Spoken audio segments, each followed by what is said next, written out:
Imagine you are hiking through a quiet mountain valley. The air is cold, the trees barely move. It feels peaceful until something catches your eye. At first, it looked like a pile of burned clothes, but as you walk closer, you realize it's a person. A woman is laying on the ground. She is dead.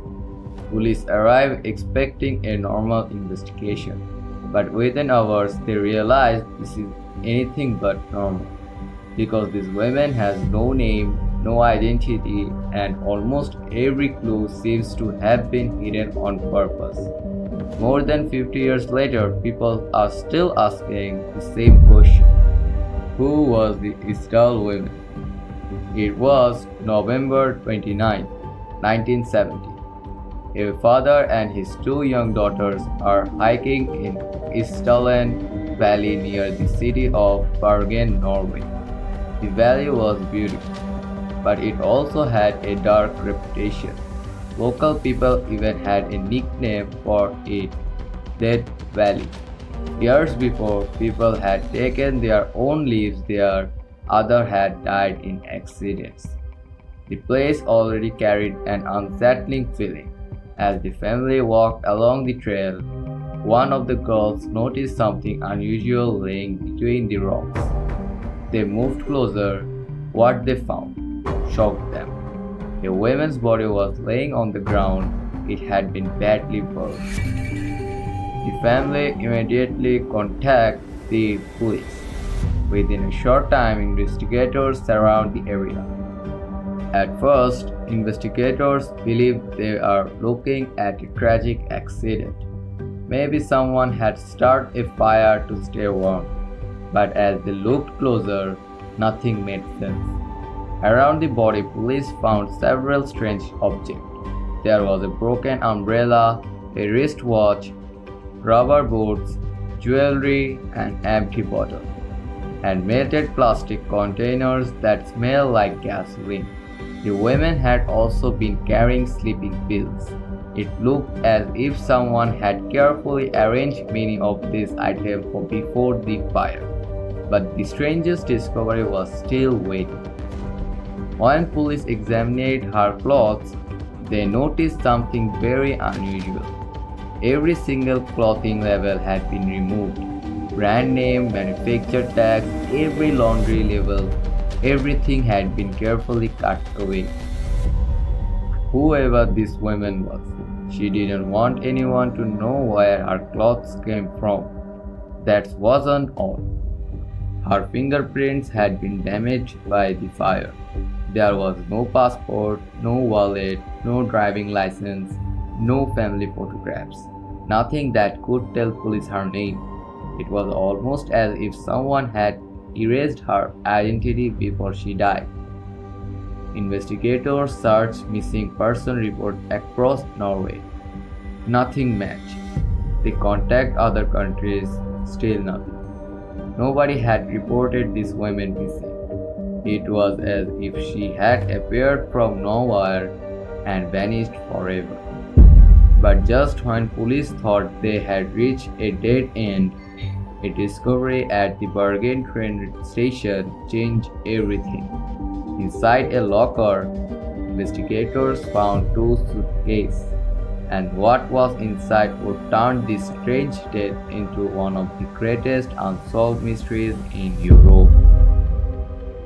The police now had one question. If this woman had no identity, where had she been staying? They searched hotels across Bergen, hoping someone would recognize her face. Then a major clue appeared. At Bergen railway station, police discovered two suitcases stored inside a locker. The luggage had been left there just years before the women died. Investigators believe the suitcases belonged to the mysterious women. Nobody was prepared for what they would find inside. The police carefully opened the first suitcase. Inside were expensive clothes, shoes, cosmetics, a notebook, nothing unusual at first. But then they noticed something strange. Just like the clothes found on her body, every label had been cut away. Every brand name, every tag had been removed. Someone had gone through that effort to hide where this item came from. Then investigators find something even stranger. Several passports were missing, but handwritten notes remained. The notes contained different names, different hotel address, different travel dates. Police soon discovering something shocking. The women had checked into hotel using many different identities. Sometimes she called herself a Belgian woman, other times she claimed to be French. On another trip, she used a completely different name again. Hotel workers remember her as polite, quiet, and always alone, but they always remembered something unusual. She often changed rooms sometimes after only one night. She rarely talked to anyone, and she always paid with cash. For police, this behavior was extremely unusual. Then investigators opened the notebook found inside the suitcase. Instead of phone numbers or personal notes, they found a strange code. It looked like random letters, numbers, and symbols. At first, nobody could understand it. Was it a secret message? Was it a military code? Or something much simpler? Experts spent days trying to solve it. Finally, they found an answer. The notebook was actually a travel record. The code matched with the dates and cities where the women had stayed.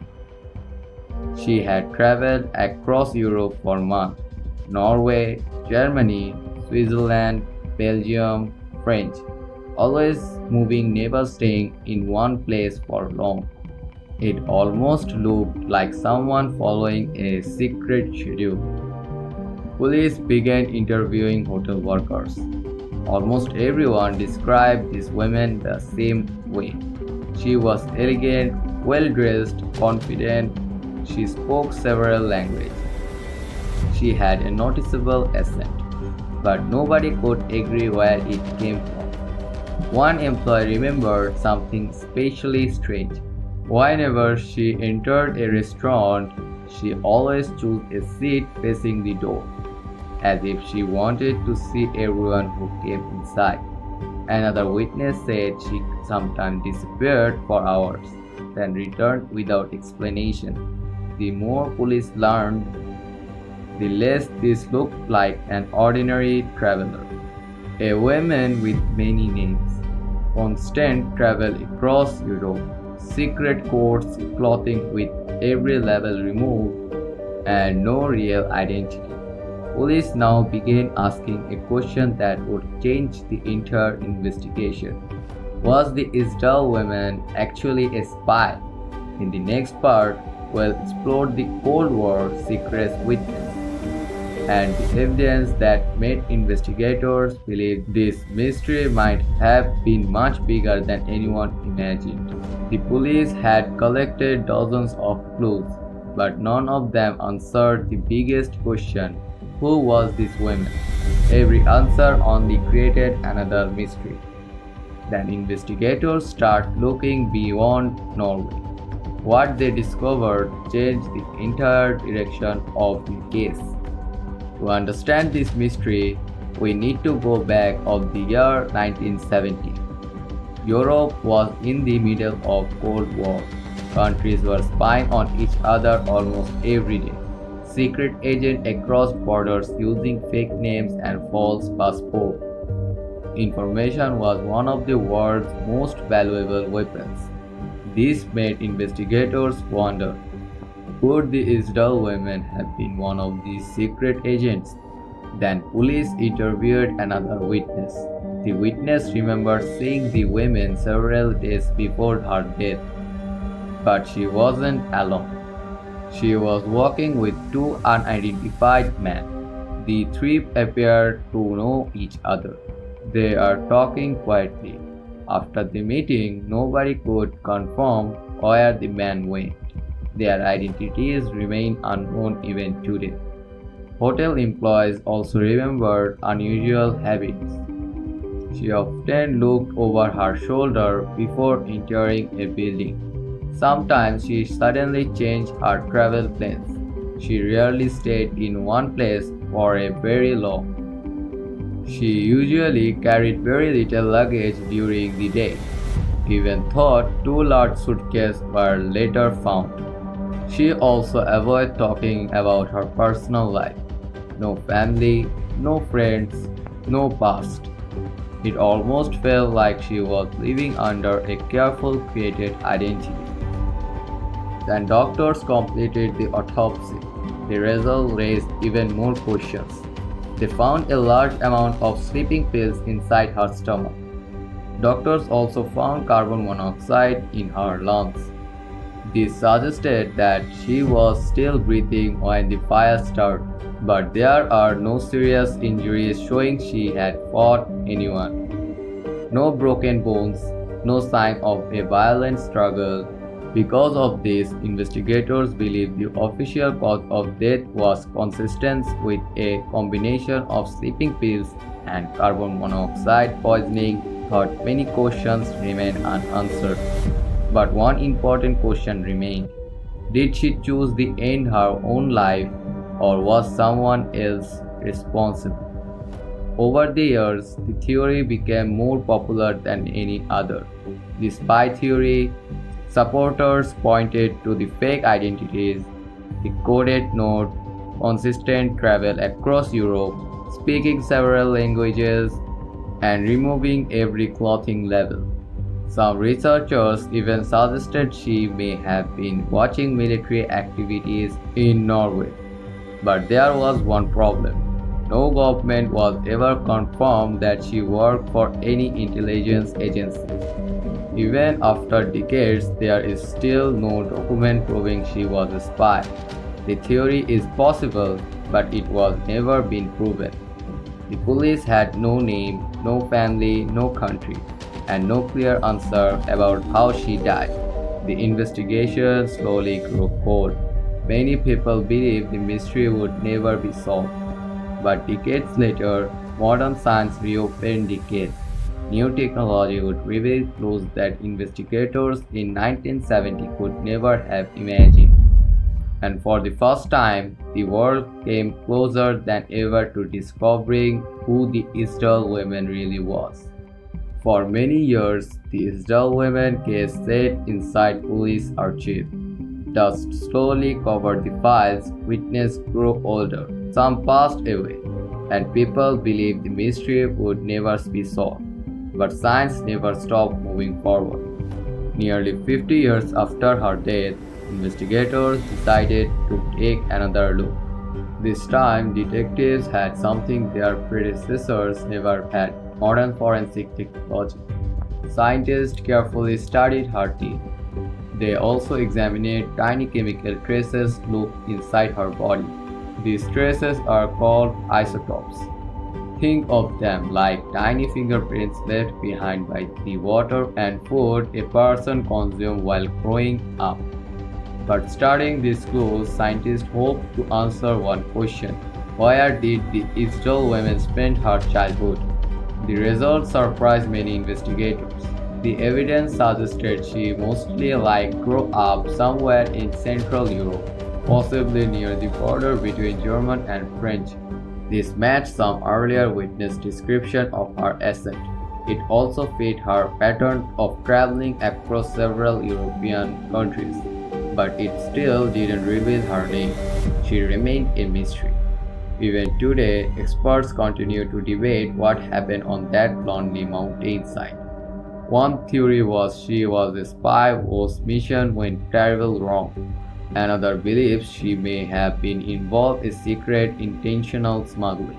Others think she may have been living under a false identity for personal reasons, not espionage. And some investigators still believe her death may have been a suicide. The truth is, every theory explains some of the evidence, but none explains all of it. If she was a spy, who was she working for? If she was not a spy, why use so many fake identities? Why remove every clothing label? Who were the two men seen with her before she died? And perhaps the biggest question of all, who was the Isdal Woman? More than 50 years have passed since the foul play in Norway. New technology has answered some questions, but the most important answer is still missing. Somewhere in Europe, there may have been a family that never know what happened to their daughter, or perhaps they know and choose to silent forever. The forest has remained quiet, the suitcases have been locked away, the coded notebook has been studied again and again. Yet one mystery refused to disappear. A woman arrived in Norway using many names. She left without a single one. Some mysteries are solved by time, others become even stranger as the years pass. The Isdal Woman remains one of these mysteries. If you enjoyed this documentary, leave a like and subscribe to ForYnth. Every week, we explore the world's most fascinating unsolved mysteries, forgotten stories, and unbelievable true events. Until next time, stay curious.